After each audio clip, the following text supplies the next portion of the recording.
Latvijā savvaļā sastopamas 3 čūsku sugas – zalktis, odze un gludenā čūska, bet glodene ir bezkāja ķirzaka. Kaut gan, ja tā pavirši uzmet skatu, arī to varētu noturēt par čūsku. Bet kāpēc tad glodene netiek pieskaitīta pie čūskām? Izrādās ir vairākas pazīmes, ar ko glodenes atšķiras no tipiskas čūskas.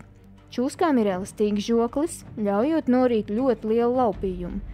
Savukārt glodenēm šādas anatomiskas īpatnības nav, un tām ir jāiztiek ar kailgliemežiem, sliekām, kukaiņiem un citiem nelieliem bezmugurkaulniekiem. Glodenēm, kā jau ķirzakām, ir kustīgi acu plakstiņi, kurus var mirkšķināt. Čūskas plakstiņus pakustināt nevar, jo tie ir saauguši un kā caurspīdīgi pulksteņa stikliņi nosedz acis. Runājot par ausīm, čūskām tādu nav.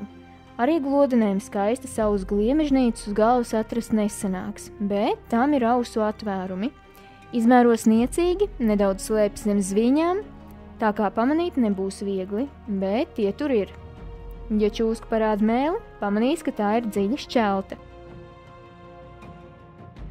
Bet glodenei tikai neliels iegriezumiņš mēles galā.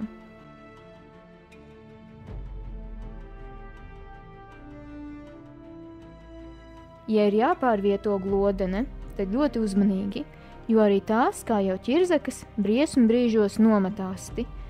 Čūskas no savas astes briesmu brīžos nav gatavas šķirties. Tā kā ne katrs bezkāja rāpuls ir čūska, lai jauka būšana dabā un līdz citai reizei!